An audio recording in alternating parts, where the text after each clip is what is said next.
नमस्कार दर्शकों, मेरे चैनल पर आपका स्वागत है। आशा करती हूँ आप सब लोग अच्छे होंगे। आज की हमारी कहानी का नाम है मम्मी कितना खर्चा चाहिए रहता है तुम्हें। जिंदगी भर खुले दिल और खुले हाथ से जीने वाली मीना जी को रिटायरमेंट के बाद बहुत बार मन महसूस कर रहना पड़ता था। सारा पैसा बच्चों की पढ़ाई और घर बनाने में लगा दिया था। बचत बस काम चलाने भर की ही थी। शाम को मीना जी जब टहलने के लिए गार्डन में गईं, तो उनका महिला मंडल वहां ग्रुप रामेश्वर जाने का प्रोग्राम बना रहा था। मीना, तुम भी चलो हमारे साथ, जी ने कहा। अरे वाह, क्यों नहीं, बहुत वर्षों से मेरा भी मन था कि मैं रामेश्वर जाऊं। बच्चों से बात करके बताती हूँ भाभी जी।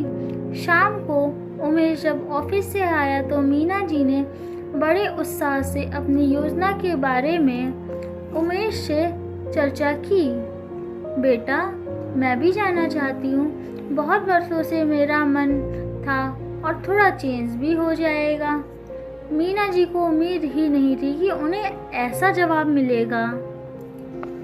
मम्मी, कितना खर्च करती हो आप बेफिजूल का। कितना वाहियात आइडिया है आपके दोस्तों का। इस उम्र में घर में रहकर भजन कीर्तन करो। भगवान तो कड़ में व्याप्त हैं, यहाँ वहाँ जाने का क्या मतलब। मीना जी समझ ही नहीं पा रही थी कि उमेश ने कैसे इस तरह का जवाब दिया उन्हें। यही उमेश आए दिन कुछ ना कुछ बहाना करके उनसे पैसा मांगता रहता था। वो जानती भी थी, फिर भी उन्होंने कभी भी कोई भी रोक नहीं लगाई। आज जब उमेश को लगा कि उसको पैसे देने पड़ेंगे तो वो बिना मतलब के बहाने बनाने लगा था। मीना जी ने कोई जवाब नहीं दिया और वहाँ से चली गई। नीता जी का फ़ोन आया तो उन्होंने बिना कुछ बताए हाँ कर दी और उनसे मिलने का वक्त मांगा। भाभी जी, मैं दिन भर खाली बैठी रहती हूँ। मैं कुछ करना चाहती हूँ जिससे इस उम्र में व्यस्त भी रहूँ और आत्मनिर्भर भी। अरे वाह मीना, तुमने सही समय पे अपने मन की बात की। मेरे पड़ोस में लवी रहती है, उन्हें एक टीचर की ज़रूरत है। तुम भी एक बहुत अच्छी टीचर थी। अगर तुम फिर से क्लासेस लेना शुरू करो तो अच्छा रहेगा। क्यों नहीं भाभी, आप हाँ कर दीजिए। और भी बच्चे हों तो मैं ले लूँगी।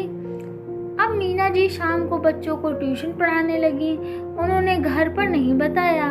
धीरे धीरे बच्चे बढ़ने लगे।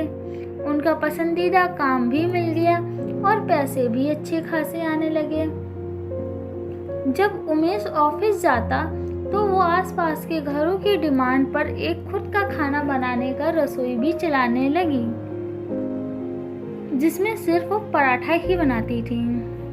मीना जी अच्छी कुक थी तो उनके पराठे भी डिमांड में थे। उन्होंने अपने किचन का नाम रखा था घर के पराठे। एक दिन ऑफिस में अपने दोस्त के साथ उमेश खाना खा रहा था। उसके दोस्त ने उसे खाना ऑफर किया।